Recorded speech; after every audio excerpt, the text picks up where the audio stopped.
శ్రీ కోయ ఎల్లమ్మ తల్లి జ్యోతిష్యాలయం. ఫోన్ ద్వారానే జ్యోతిష్యం చెప్పబడును.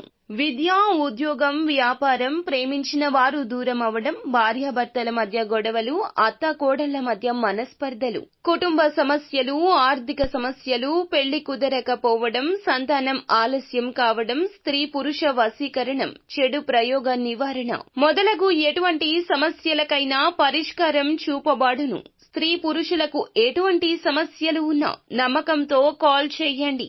గురూజీ గోవిందరాజు. Phone number 9703930797. ధనుసు రాశి జాతకులు ఆగస్టు మాసంలో 1వ తేదీన వీరితో గొడవ జరుగుతుంది. తస్మాత్ జాగ్రత్త. చాలా బాధపడే అంశము. ఏం జరగబోతుందో వీడియోలో చూసి తెలుసుకుందాము. ఈ రోజున గోచార రీత్యా మీకు కలిగే శుభ అశుభ ఫలితాలు ఏమిటో కూడా తెలుసుకుందాము. వీడియో మీకు నచ్చితే తప్పకుండా ఒక చిన్న లైక్ చేసి మమ్మల్ని సపోర్ట్ చేయండి. ఇక ఆలస్యం లేకుండా వీడియోలోకి వచ్చేద్దాము. మీరు మీ ఇరుగు పొరుగు వారి పట్ల మంచి ప్రవర్తన కొనసాగించండి. ప్రజలు మీపైన తప్పుడు అభిప్రాయం ఏర్పరచుకోవచ్చు. ఈరోజు ఈ రాశి వారికి గ్రహ సంచారం అనుకూలం. బంధుమిత్రులతో కూడిన గొప్ప శుభవార్తలు వింటారు. పెద్ద మొత్తంలో కూడిన వ్యవహారాలన్నీ కొంతకాలం వాయిదా వేసుకోండి. దూర ప్రయాణం చేయాల్సి రావచ్చు. విదేశీయాన ప్రయత్నాలకు మార్గం సుగమం. కుటుంబ కలహాలకు దూరంగా ఉండండి. ఆరోగ్యం మంచిగా ఉంటుంది, లేదంటే మానసిక ప్రశాంతత పోతుంది. ఆధ్యాత్మిక కార్యక్రమాల్లో పాల్గొంటారు. సహనం అన్ని విధాలా శ్రేయస్కరం. డబ్బు పొదుపుగా వాడండి. గ్రహస్థితిలో సానుకూల మార్పు ఉంటుంది. శక్తితో నిండిన అనుభూతి ఉంటుంది. ఈ రోజున కొన్ని అసాధ్యమైన పనులు అకస్మాత్తుగా సాధ్యమవుతాయి. కాబట్టి మనసులో ఆనందం ఉంటుంది. విద్యార్థులు తమ చదువుల పట్ల కష్టపడి పని చేయాలి. ఇల్లు మరియు కుటుంబానికి సంబంధించిన ఏదైనా గొడవ ఈ రోజు పెద్దది కావచ్చు. దయచేసి బంధువులను సంప్రదించండి.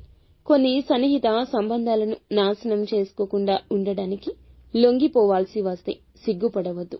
యువత తమ లక్ష్యం విషయాలను సాధించడానికి మరింత కష్టపడి పని చేయాలి. వ్యాపారంలో లాభదాయక పరిస్థితి కొనసాగుతుంది, కానీ మధ్యస్థ వేగంతో ఉంటుంది. మీడియా, ప్రింటింగ్ మొదలైన వాటికి సంబంధించిన వ్యాపారంలో కొన్ని కొత్త ఒప్పందాలు అందుతాయి.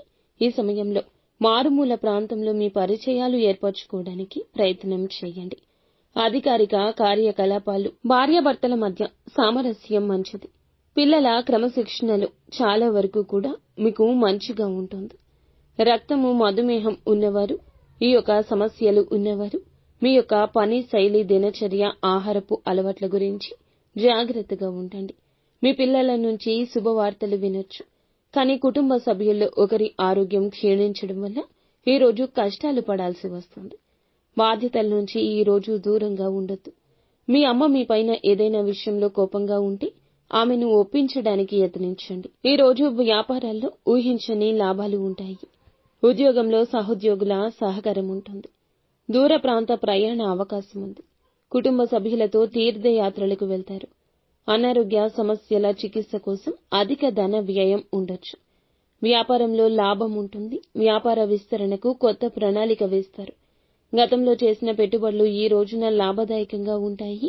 మీ పాత స్నేహితుడితో టెలిఫోన్ సంభాషణ చేయొచ్చు. అది మిమ్మల్ని సంతోషపరుస్తుంది. కళ్లల్లో మంట, చేతులు, కాళ్లల్లో నొప్పి ఈ రోజు ఈ ఫిర్యాదులుండొచ్చు. ఈ రోజున ముఖ్యంగా గొడవల విషయంలో దూరంగా ఉండండి. పని చేసే చోట కానీ, అత్తమామలు, కుటుంబ సభ్యులతో కానీ, అపరిచిత వ్యక్తితో కానీ కొన్ని గొడవలు జరిగే అవకాశం ఉంది. కాబట్టి జాగ్రత్త. ఈ రాశివారు వృధా ఖర్చులు చేయొద్దు. శత్రువులు అకస్మాత్తుగా మీకు వ్యతిరేకంగా చురుకుగా పనిచేస్తారు. అన్ని విషయాల్లో ఆచితూచి వ్యవహరించండి. ఖర్చులు మదుపు చేయండి. తప్పుడు అభిప్రాయం ఎవరైనా మీపైన ఏర్పరచుకోవచ్చు. బాధ్యతల నుంచి దూరంగా జరగవద్దు. ఈ రోజు ఎవరైనా మీపైన కోపంగా ఉండొచ్చు, కానీ మీరు ఈ రోజున వారితో ఎదురు వాగ్వివాదానికి దిగొద్దు. వాహనాన్ని ఉపయోగించేటప్పుడు జాగ్రత్త. ప్రమాదం జరిగే సూచన ఉంది. మీ రహస్య శత్రువులు మిమ్మల్ని నష్టపరచడానికి ఏ ఒక్క అవకాశాన్ని వదలడం లేదు. కాబట్టి జాగ్రత్త. నిత్యం శివారాధన తప్పనిసరిగా చేసుకోండి. అంతా మంచి జరుగుతుంది.